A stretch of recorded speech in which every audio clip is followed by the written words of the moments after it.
Once upon a time, in a land far, far away, there was a city covered in snow. A city known for the finest of things.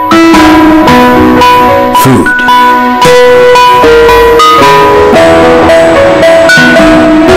Tradition. And art. But only the bravest traveler can endure the below zero temperature.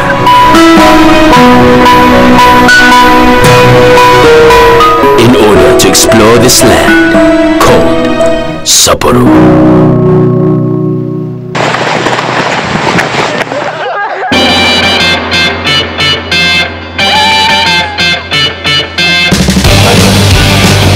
It is getting cold. And colder and colder by the minute.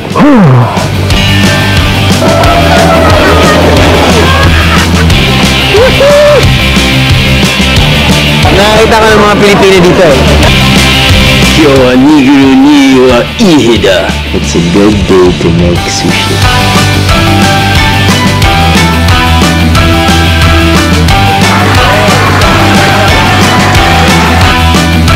Heavy. Very heavy. Kapag sinabing Hokkaido, alam ko nang iniisip nyo. Ramen yan, no? But wait, there's more in Hokkaido. Particularly in a sophisticated town called Sapporo. Sapporo o Shirashu. Ano? Sama ka sa biyahe ko? Kilala ang mga Hapon bilang isa sa pinakamagagalang na tao sa buong mundo. Omotenashi o Japanese hospitality. Isa itong kaugalian na isinasabuhay ng mga Hapon para maiwasan ang anumang alitan sa kapwa nila o sa mga dayuhan. Kaya kapag pumunta kang Japan, matuto kang maging magalang. Respect and courtesy are key, mga biyahero. Ngunit hindi lang paggalang sa ibang tao ang matututunan mo rito. Dahil ang mga Hapon ay kilala rin sa pagiging tradisyonal. Maraming makalumang gawain ang pinaniniwalaan at iginagalang pa rin hanggang ngayon.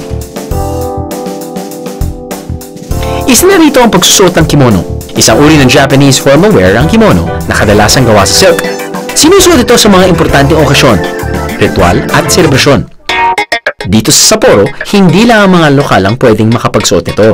If you want to understand and appreciate Japanese culture, try the kimono experience.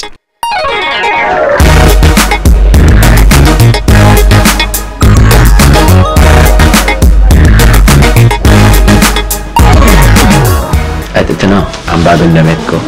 Actually, this is my third or fourth time na magsusuot tayo ng Japanese type of clothing, no? And you remember we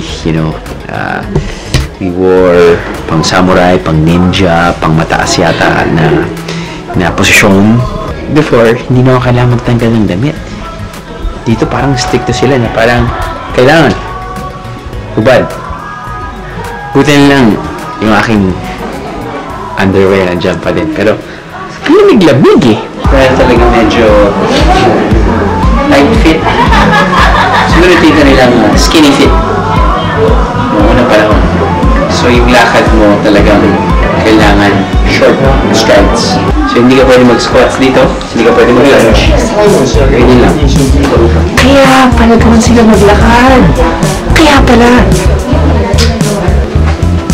Pero mahirap siguro kapag may ano aabutin mo. Pwede naman. Hindi na gano'n ka-flexible. Ang isang tradisyonal na kimono ay may 12 bahagi. Mula inner clothing hanggang accessories. Lahat ng isusuot mo ay mahalaga. Pero hindi lang ito basta-basta ay sinusuot. Meron kasing striktong paraan kung paano sinusuot ang kimono. Ang tawag dito ay kitsuke. Mainam na sa isang expert tayo humingi ng tulong sa pagsuot nito. So mga bihero, mahirapit na kapag gagawin ito, mag-CR na kayo at mag-unload. Kasi habang hinihigpit niya, may lumuluha. Oh my God. Yun yan. Tara. Let it go. Let it flow. Dito na ako. Ayun. Ayos. Pwede na. Pwede na. Pwede na. Now, usually ginagawa nila dito, kapag nakasuot na ng kimono, konting photoshoot magaganap. Pasok tayo dito. Malamang ito naman yung photoshoot. English na nga eh. Ayan. Eh, may tao pa. Marunong mag-Pilipino. Aba, kalain nyo, nakita pa tayo ng kababayan. It's time for Chika Minute! Because I want to kimono more about this tradition. Teka, turista ba kayo? Hindi. So, kahit ilang taon mo ba na dito? Ako dito, 24 years na. 24 years? Sa Hokkaido. I'm sure may pamilya ka na, marami na. Oo. Kayo ba naman? 11 years? 11 years.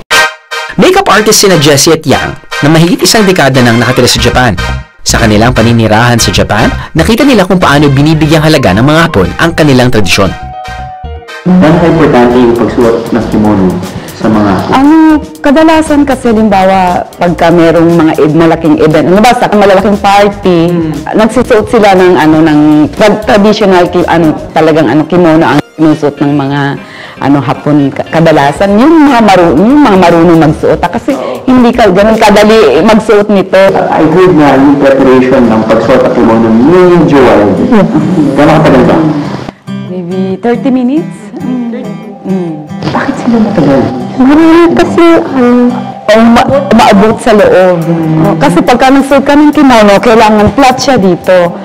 Ayun, lalagyan nila ng maraming towel dito sa loob o pati yung sa likod mo lalagyan nila ng towel yan para flat siya pagka sinuot mo siya. Pero nagsusuot pa rin sila ng kimono? Oo, nagsusuot sila. Hindi lang pang costume. Ay, hindi. Mas lalo na yung mga matatanda, kagaya sa trabaho ko, yung mga 60 above, talagang mga nakakimono talaga sila. Yung mga nagsusuot ng ganyan kimono, ibig sabihin po ba na mayaman sila? Hindi. Oo, hindi yun. Kasi galing sa magulang nila, sa mga lola, meron na talaga silang mga kimono na binibigay. Kasi itong mga kimono to hanggang 100 years, hindi siya masisira. Nakamamangha na hanggang ngayon ay buhay na buhay ang mga ganitong tradisyon. Now you know why it's a must to experience this when in Sapporo. Alam kong busy din kayo at hindi kami pupuntahan. Ituloy na natin itong photoshoot na ito. Let's go!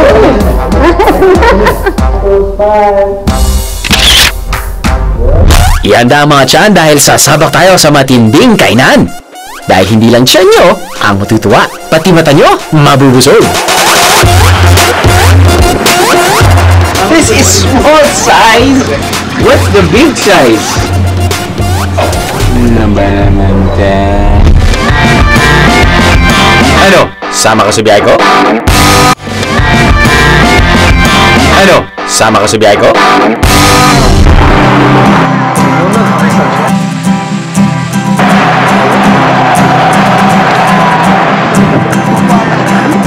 Binansagang last frontier ang isla ng Hokkaido.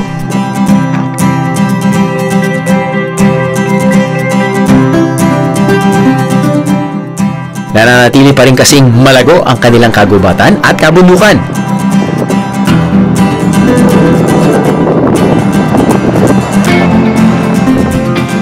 Bukod sa mga puno, mayaman din ang lugar na to sa isda dahil napalilibutan ito ng dagat.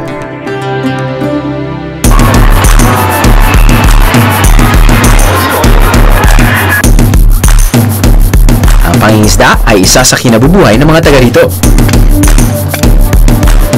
At kapag fresh catch ang hanap nyo, may alam akong lugar na number 1 sa listahan. Mga biyaya, nagbabalik tayo ngayon dito sa tinatawag nilang Central Wholesale Market. Kaya pumunta dito mga turista, kaya tayo nandito dahil sa kanilang fresh seafood. Yung kanilang king crab, yung sobrang laking king crab na nakakatakot, na parang ayaw mong kainin. But anyway, apparently, yung mga locals hindi pumunta dito masyado. Usually, para sa mga turista lang. Slightly expensive, but I think it's definitely worth the trip. Seafood lover? Sugod na sa Sapporo Central Wholesale Market. Now, this is just one of the stores na located dito sa Central Wholesale Market. And nagpapakita sila ng mga fresh king crab sa labas. Kung minsan, kung swerte, magpapatikim sila ng mga free samples. And then you have not just king crab, but different types of seafood as well. Sa buong Japan, kilala ang Hokkaido sa pagkakaroon ng pinakamasasarap at malalaking alimango. Iba't ibang klase nito ay dito lang makikita. Pero ang pinaka-star sa mga alimango nila ay ang king crab. Madalas nakukuha ang king crab tuwing autumn o winter kung kailan malamig ang dagat. Ang isang king crab ay kadalasang 2 hanggang 4 na kilo ang timbang. Kaya isa ito sa mga pinakamahal na klase ng alimango. What's the best time to come here for the freshness of the crab? Does it taste better if the crab is bigger? まあ味は変わんねえ。ただ食べやすいのは大きい方が食べやすい。 The bigger one is easier to eat. Hi. May dalawang paraan para makatingin ng mga fresh catch dito. Pwedeng take out o kaya paluto style. I'm guessing tourists can come here, point to fresh seafood, and someone cooks.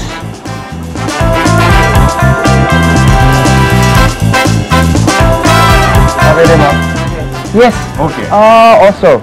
Okay. Let's see the crab first. That's live. That's alive. Crab. Crab. Wow. Can I hold? Okay.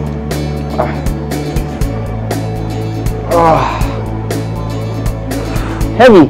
Very heavy. How many kilos? でもスモールサイズ。 This is small size. What's the big size? ビッグサイズ。 Big size. 今はない。 No? No. スモールサイズ。 Hindi lang king crab ang malaki ito, Bieros. May iba pa. Alain niyo yun? Scallop. 刺身。 Oh, scallop sashimi. Yeah. This is still small. Grabe guys, busog na yung mata ko. Look at that! Scallops! Pero hindi ko pa rin palalagpasin ang pagkakataon na makatikim ng king crab. Uy, hashtag you love my job na talaga. Sinasabi sa inyo na hindi lang dahil fini-feature namin at meron kaming camera sa harapan ay magpapakait sila. Actually, I think normal na ginagawa nila eh.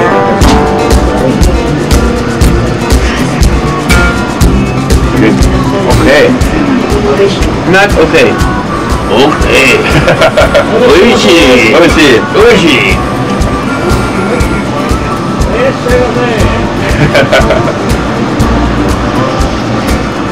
It's very juicy. Succulent. I want to take this home.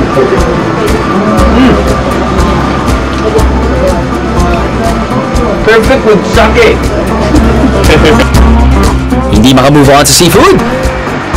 Buti pa ang seafood dito, my forever. Ay sis! Madami pang restaurant na naghihintay sa atin.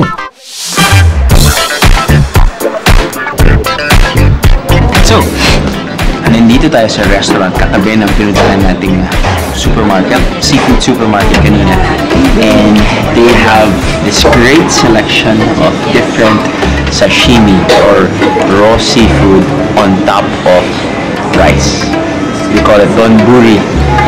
Now, I remember yung visit ko dito sa Hokkaido opened my palate or naging open-minded ako sa pagkain ng sashimi dahil back home hindi ako masyado nasanay pero dahil nakain ko kung gaano ka-fresh yung seafood nila, walang kalansa-lansa, tapos nun matamis. Is that even possible raw? Tapos matamis.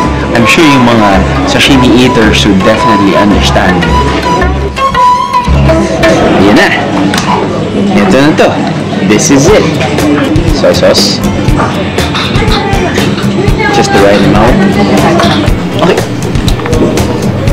Before talaga ako pumunta sa Hokkaido, susubukan ko doon sa harapan ko. Ako parang tempura na lang please. Kaya may confidence. Okay, I love spicy food, pero hindi lang ako talaga magustuhan ang wasabi.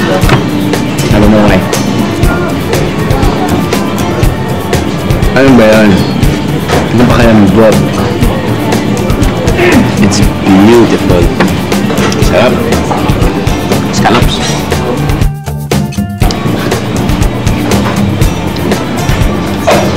Ano ba naman dyan? Everything's sweet, crunchy. Kakamayin ko na to. Ako. Wow. For the normal sashimi eaters, definitely you're gonna be in sashimi heaven if you're flying to Sapporo or here in Hokkaido.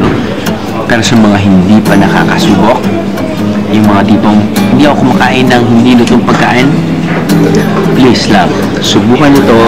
I guarantee you, mag-iiba yung isip nyo. Mag-iba. 100%. 100%. 100%. Sa tayo yan. Anyway, go rin. Say it with me, viajeros! Oishi! Kapag malamig sa isang lugar, isang pagkain lang ang pumapasok sa ating isipan. Mainit na sabaw. At dito, namasyo na yan ng mga Hapon. Presenting the soup that doesn't just fill your stomach, but also warms your heart. Ramen. At marami yan sa Ramen Alley. Sa katunayan, may kababayan pa tayong may-ari ng isang restaurant dito. Oldest Ramen Alley dito sa Sapporo. Ilang years ka na dito? 18 years. 18 years? Yes. So far, kumusta naman? Ang 18 years dito? Okay naman. Okay Kasi naman din. Meron ka na rin pamilya? Meron. My husband and one daughter. Kamusta ang buhay dito? Well, dito sa Sapporo, malamig kasi dito. Mga tao dahil so, Dahil malamig? Ilang taon na ring naninirahan si Agnes sa Sapporo. Nakapangasawa na nga siya ng taga rito. Ngayon, nagtutulungan silang itaguyod ang kanilang ramen house na matatagpuan dito sa Ramen Alley. Sa ilang taon na niyang pagluluto ng ramen para sa mga parokyanong naghahanap ng pampainit tuwing taglamig, nakita niya kung gaano ito kahalaga sa kanilang kultura. Napapansin ko sa mga ramen houses, pati na rin sa Manila, yung ganito kaliit lang. From 8 to 10 lang yung occupied na seats. Tapos ang bilis ng pag-serve ng pagkain. Oo. Tsaka yung noodles, kailangan hindi siya yung Sagi. At yung soup, kailangan mainit. Kailangan ng customer. 1910 nang unang nagbukas ang kauna-unahang ramen house sa Tokyo. Mga Chinese missionary ang unang nagdala ng konsepto ng noodle house sa Japan na ginawa naman ng mga Hapon ng sarili nilang bersyon na ngayon ay tinatawag na ramen. Sa Sapporo, sikat ang miso ramen kung saan ang miso na gawa sa soybeans ay hinahalo sa manok o baboy. Sa inyo, ano yung, bakit binabalik-balikan yung ramen nyo? Siguro yung lasa niya. Oh, yes. At adjust yung soup, the taste of the soup. Isang sining ang pagluluto ng ramen, kung saan dapat tamang kombinasyon ng broth o sabaw at ng noodles para makuha ang tamang sarap nito. Kahit mahaba ang pila sa mga ramen house dito, tinitiis ito ng mga tao. Sulit naman kasi talaga mga biyero. Is there like a particular way of eating ramen? First na lang soup. Main talaga. Yes, main. Yun yung main talaga. Yes. You make the soup like what? How many days? Matagal kasi yung ano niya pag ano lang soup.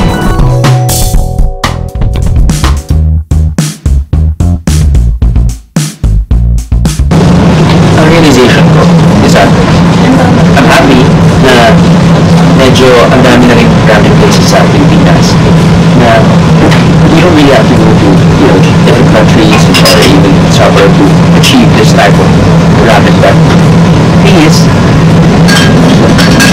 bago na tayo kasi sa weather ng Sapporo na sobrang lamig kasi nakain ka ng napakasarap na ramen katulad dito. That's what Fresh seafood? Check! Sashimi? Check! Ramen? Check!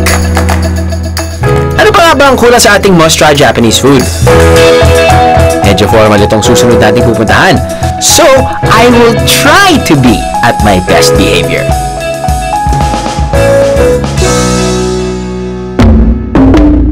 dito sa Elm Garden Restaurant, which is a very posh type of restaurant.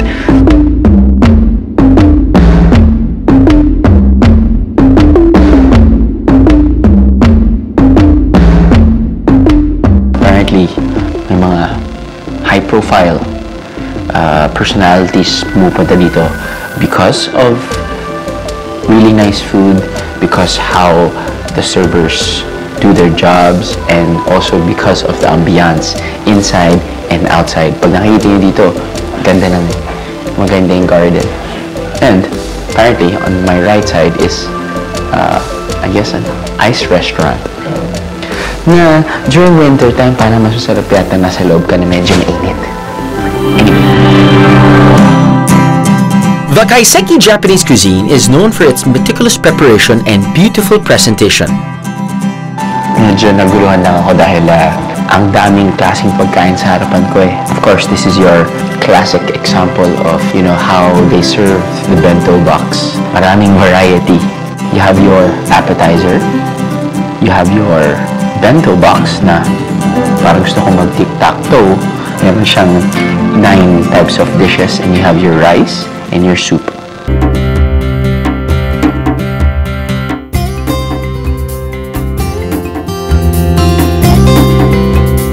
Parang thinly sliced na fish na pinan-fry, tapos nilagyan ng atsara.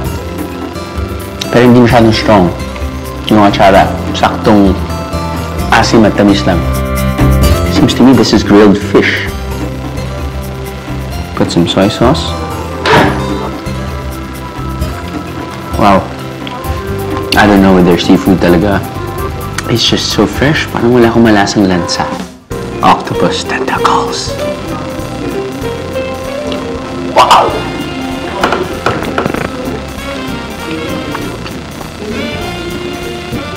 Usually, di ba kumakain tayo ng squid? Or octopus, or cuttlefish, talagang may konting struggle. Hindi struggle, pero yung gusto yung chew. Yung chinichew mo, tapos nung may konting laban. Ito, pag ganun mo, na hindi man sobrang lambot, yung sakto lang. Na parang, wow. It's juicy, it's just, and it's very tasty as well. Tululaway na ba kayo mga biyero?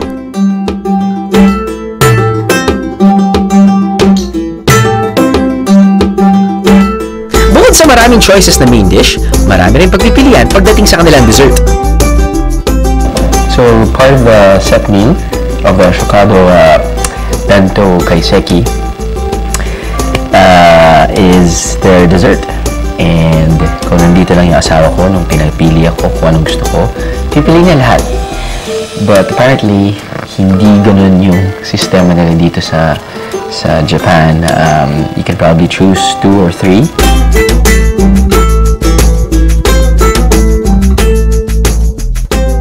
Lahat na nabili ko, pasok. Wonderful meal.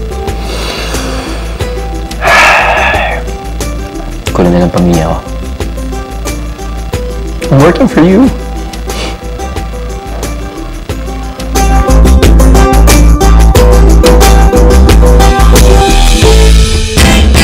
Tuloy-tuloy ang pag-chill natin dito sa Sapporo. Siguraduhin lang na may panlaban sa lamig dahil masasabak pa tayo sa matinding pasyalan sa gitna ng snow. Bawal ang KJ Viajeros, dapat laging game!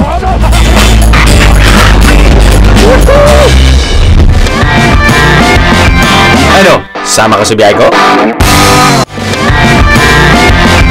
Ano? Sama ka sa biyahe ko? For about 4 months each year, nababalot ng snow ang Sapporo. Dahil sa lokasyon nito, isa ito sa mga syudad sa Japan na may matinding pag-ulan ng snow. Ang average snowfall sa Sapporo ay umaabot ng 600 centimeters o kasing taas ng 2 palapag na gusali. Pero alam nyo ba mga biyero, merong safety measures ang gobyerno rito para hindi ito makakaapekto o makapinsala sa mga tao? Sasara din siya o snowplow. Yan ang tawag sa specialized tram na panlinis ng railway tuwing malakas ang bagsak ng snow. Kailangan kasing mabilis na malinis ang riles ng tren tuwing winter season para hindi maantala ang biyahe ng tren na isa sa kanilang pangunahing mode of transportation. First time sa snow mga biyero? Well, here's an effective hack na I'm sure magugustuhan nyo dahil libre lang to. Dito sa lugar na to talagang sobrang lamig. Siguro pag pupunta sila dito, talagang kailangan nilang magbaon ng mga makakapal na jacket. Pwede rin yung mga jacket nila, kaya lang kailangan nilang magdoble ng damit. Isa ang winter sa pinakamasayang season sa Sapporo. During this time, masarap mamasyal dahil sa dami ng events and activities. Isa na riyan ang pinaka-inaabangang event, ang Snow Festival. Isa itong week-long activity tuwing February kung saan may event sa halos lahat ng park. Simulan natin sa Susukino Park kung saan makikita ang paggawa ng maliliit na ice sculptures ng mga lokal. So dito tayo sa tinatawag nilang Ice Sculpture Festival. No? It's just like, sinarado nila isang street, probably around 500 to 1 kilometer. May mga iba gawa na. May mga maliliit, may mga lalaki. Ngayon, nakikita natin yung live ice sculpting. Ang tanong dyan, yung mga pambato natin galing Paite, kaya ba? Sikat ang Sapporo sa kanilang ice and snow sculptures. Sa ice sculpting, gumagamit ang yelo para umukit ng isang obra. Gamit ang isang handsaw, masusing inuukit sa yelo ang isang hugis o imahe. And we saw you being artistic, and it's very interesting to see you sculpting live. How many ice sculptures did you do today? Three. Yeah. Okay, for this one, how long did it take you? Almost 20 minutes. No. Si Shigira-san ay isang ice sculptor mula sa Sapporo. Dahil sa pagmamahal niya sa ice sculpting, taon-taon siyang sumasali sa Snow Festival. What started you to do this? 初めはホテルで宴会 Are you an artist already? Before ice sculpting, were you doing drawings or sculpting different things? じゃない。 How long have you been doing this? 履歴は25年ぐらい。 It's Japamazing, viajeros! To meet young local artists like them. And getting to know them won't cost you anything. Arigatou gozaimasu, guys!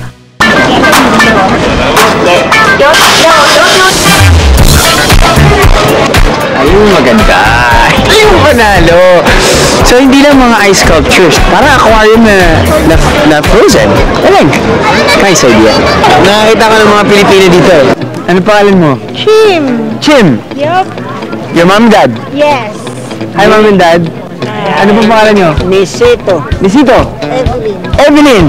At iniisip ko hindi kayo nakatira dito at nakatira kayo sa Pilipinas. Yes. Bakit kayo nandito? Snow. Okay. Festival. So, festival. Yup. Ice. Ice. Lamig.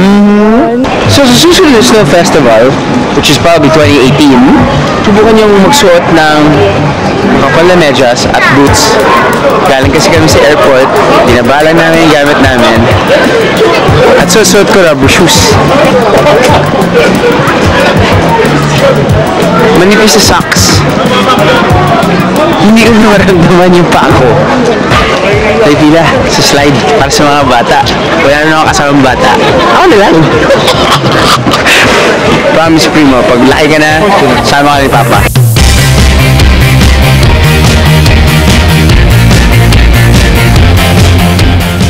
Medyo hindi naman ganun kalayo or mahaba. Enjoy pa rin dahil kailan ka ba mag-slide gamit na mga bloke ng ice. At wala na, spirit of snow sa mga bata. Sobrang enjoy. Yun nga lang, talagang pag nag-land ka dyan, ice yan eh. Parang mawawala na yung patungan sa puwet mo. Kaya ngayon medyo basa yung puwet ko. Nagsisisi na tuloy ngayon ako. Para sa mga hindi sanay sa limig katulad natin, may lugar kung saan pwede pa rin ma-enjoy ang Snow Festival. Merong indoor exhibit sa underground shopping mall na to. Alright mga dear, nandito tayo ngayon sa underground mall. Perfect dahil for like more than 6 months malamig ang Hokkaido. So gumawa sila ng underground mall para ma-enjoy yung mall ng tao na hindi masyadong malamig.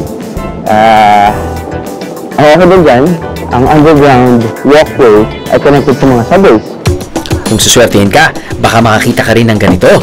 Kung hindi kayo maka-snowboard sa labas, snowboard tayo dito sa loob.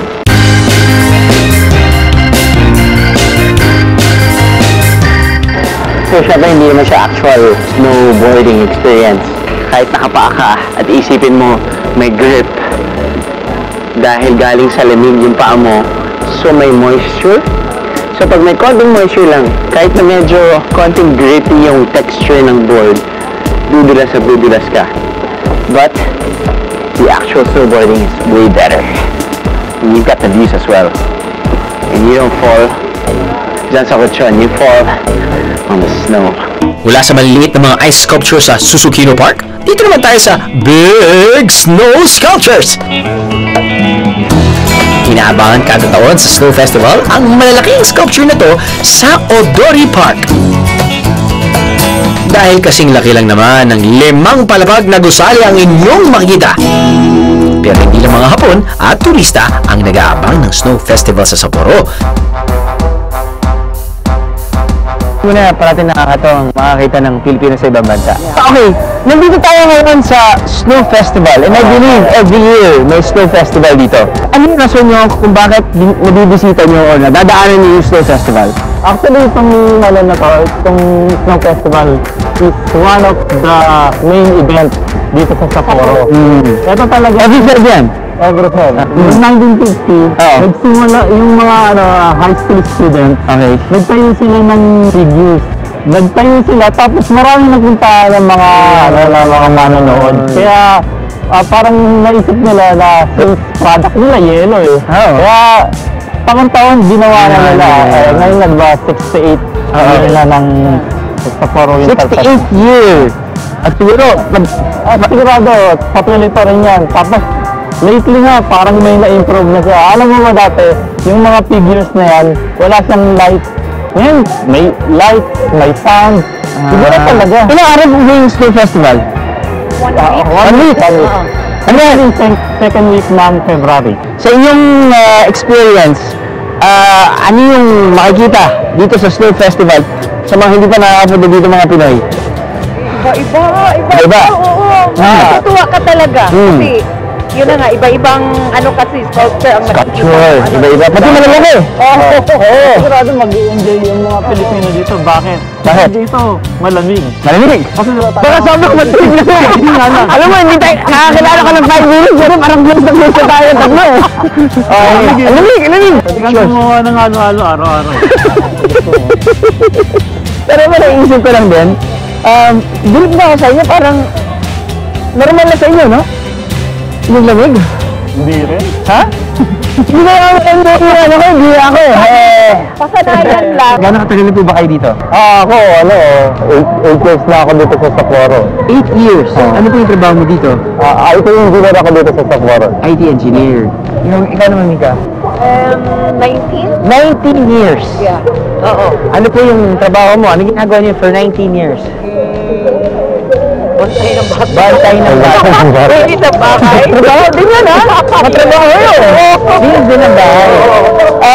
Sige, sa 19 years lang, bilinis ka lang ng bahay. Ganyan ang diba? Ganyan talaga ang buhay. Ganyan ang may asawa na talaga, diba? Ano po ba? Generally speaking, mahirap ba yung buhay dito? Madali? Ano po yung sa palagay nyo? Ako, bago ako pumunta dito sa Sapporo, nanggaling ako sa Tokyo eh. Okay. Tapos yung una, hindi ko alam, ano bang klaseng lugar yung Sapporo? Kaya yung una ayaw ko nga pumunta dito, sabi ko Sapporo, ano yan, probinsya tayo. Baka, iniisip ko, baka wala naman akong makita dyan. Pero yung dumating nga ako dito, hindi naman pala sa ganun ka-probinsya, yung unang dating ko Dahil ba napangasawa nyo, tiga Sapporo na? Okay. Plano, sakay muna ng aeroplano nakarating sa kanila. Sa ibang lugar yun. Sa ibang lugar, okay. Pag uwi kami, aeroplano, sakay muna ng aeroplano nakarating sa kanila. Maganda rin pala itong lugar na to. Kasi nga, siguro dahil, naging maganda siya dahil halos lahat ng Pilipino dito sa Sapporo, magkakakilala eh. Yun. So may grupo kayo? May grupo kayo. Alam mo, gawin natin? Igutin kaya natin. Check natin kasi everything nagbabago-bago.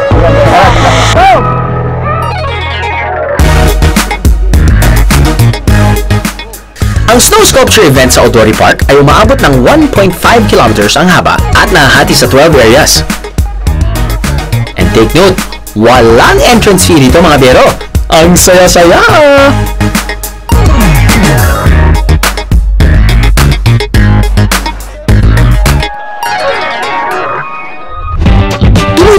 lang ang paglilibot natin dito sa Sapporo mga biyero. At tulad nyo, pasalubong din ang hanap ko. Huwag kalimutang isuot ang inyong winter uniform dahil bago matapos ang biyahe na to, may matututunan pa tayo na isang traditional Japanese art. Ano? Sama ka sa biyahe ko? Ano? Sama ka sa biyahe ko? Isang oras lang ang layo ng Sapporo mula Tokyo by plane. Kilala ang lugar na tourist-friendly. Paano kasi? Madaling gamitin ang kanilang public transportation. Kaya agad-agad makalilibot ang mga turistang makakatiyang paa. Sa mga mahilig sa Japanese cuisine, medyo tutulo ang laway niyo sa ating susunod na stopover.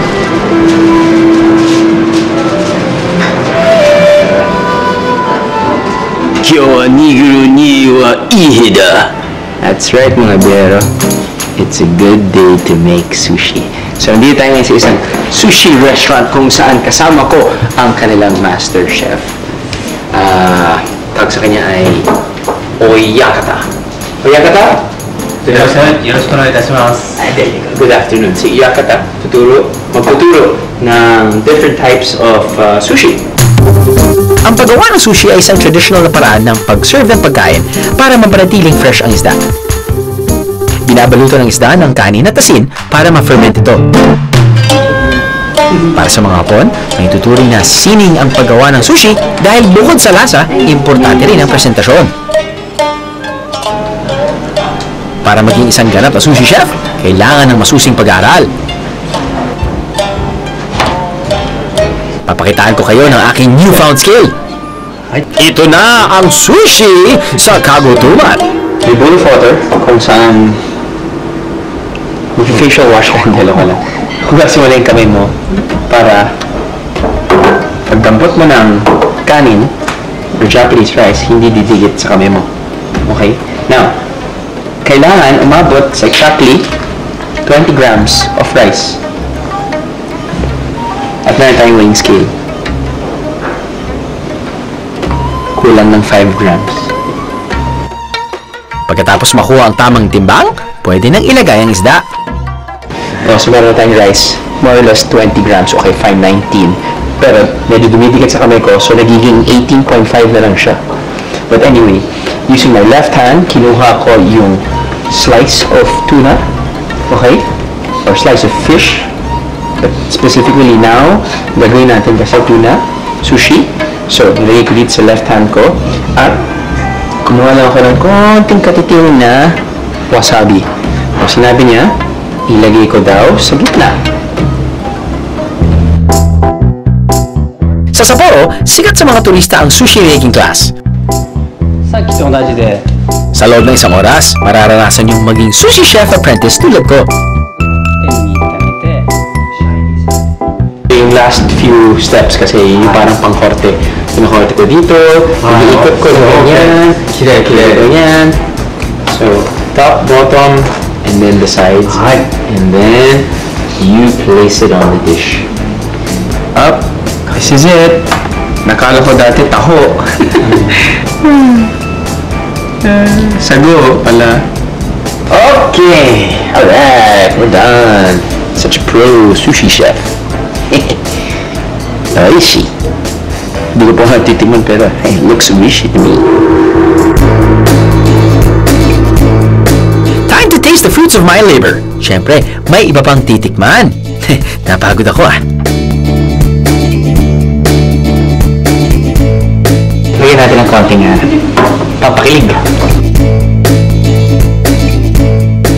Meron siyang hinalong parang mint leaf doon sa cuttlefish. Galing. Hindi lang yung sweet raw taste from the raw fish. Meron din minty aftertaste. What's next? Sea urchin. Tama natin kinain nito sa Pilipinas. Pero i-compare natin. Yep.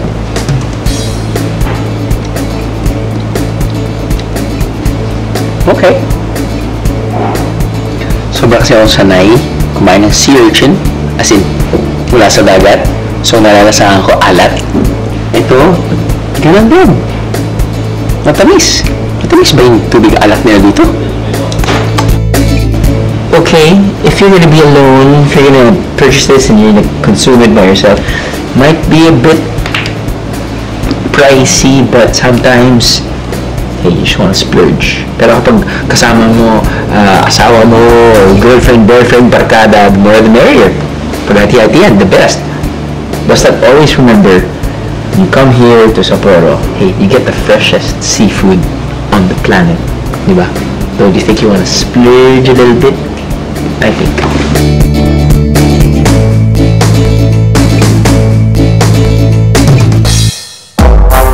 Biyahe at pasalubong. Magkasama palagi ang dalawang yan. Kapag may pasalubong, parang sinama mo rin kasi ang iyong pamilya sa biyahe mo. At pag sinabing pasalubong, pahuhuli ba naman ang Sapporo? Nandito tayo specifically sa Kita Kitchen, meaning North Kitchen.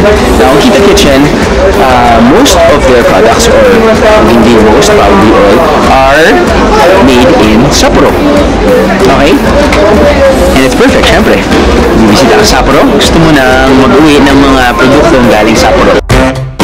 Isang souvenir shop ang Kita Kitchen, kung saan makikita ang lahat ng mga produkto hindi lang ng Sapporo, kundi ng buong Hokkaido. Isa itong lugar kung saan tampok ang gawa ng mga small-scale entrepreneur.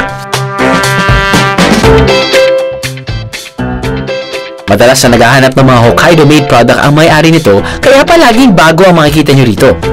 Talk about great finds, Beros! Yan, nahanap na ako. Pakita ko sa inyo. Na pwede ba masulubong? You got dried squid? Ito yung recommend pala nila. Ito yung mga cook na, tapos nun, tatanggalin mo lang sa wrapper, tapos nun, ibubuhos mo sa mainit na kanin, ayos na. This is parang, similar to eel. Up, meron tayong scallops. Ooh, there is also dried cheese. Now, Hokkaido milk is such a big thing here because sabi nila, yung milk na nag-produce ng mga cows from Hokkaido ay top grade. Okay? So, may mga different types of cheeses here na gusto natin iuwi, pero pwede naman eh. Not illegal. It's just that kailangan ma-retain yung certain temperature, so it's not really advisable for you guys to take home. Masaya na si Mami, masaya na si Papa, masaya na yung asawa ko, masaya na ang aking anak. Dahil bumili na ako ng gatas. Pero siya yung simple niya yung breast milk. Akin na lang to.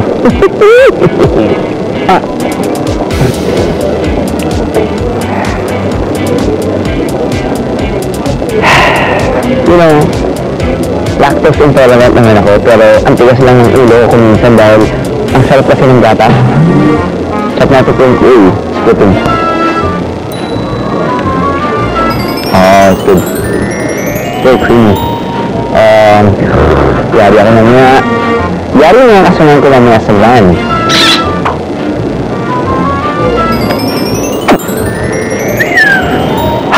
Siya mo na ako. Kung mabitin ang inyong pasalubong dahil buong barangay pala ang bibigyan nyo, marami pa rito ang bibilhan, biyeros. Bisitahin ang lugar na para sa dessert lovers. Candies, chocolates, and cookies. Pero ang totoong bida dito ay ang Shiroi Koibito. Isa itong white chocolate sandwich cookie na ginagamitan ng lengua de chat biscuits. Parang special lengua de gato na may palaman. Sabi nila, parang di kayo nakapunta ng Hokkaido kapag hindi kayo nakatikim o bumili nito sa Sapporo. Pero hindi lang pamimili ng pasalubong ang pwedeng gawin dito. Parang Christmas all year round dito sa Shiroi Koibito Park. Perfect sa mga young and young at heart. Panalo to! Solve!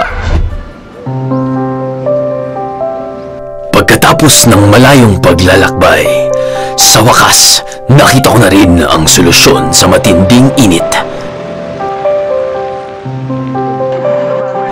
Dahil sa aking pagbisita sa Sapporo, hindi lang uhaw ang napawi ng matinding lamig.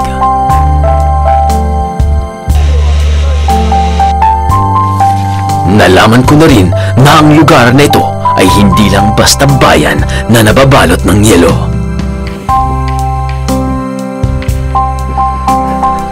Mayaman din ito sa kultura at mahalagang kwento. A truly sophisticated town deep in snow.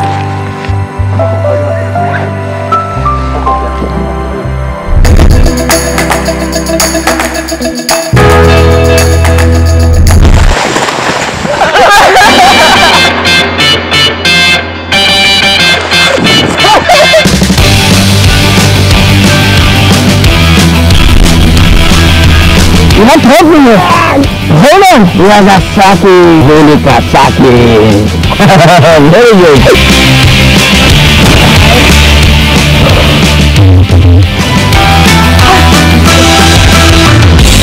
Ano? Sama ka sa biyahe ko? Mga bihero, did you miss an episode?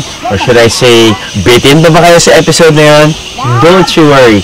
Just click on this, subscribe to our YouTube channel, and then you have exclusive access sa lahat ng mga videos na nakikita nyo dyan sa baba. Plus, meron pa kami mga shorties. Dahil kung bitin talaga kayo sa normal episodes namin, meron kaming online exclusive shorties or videos na sigurado ma-enjoy nyo.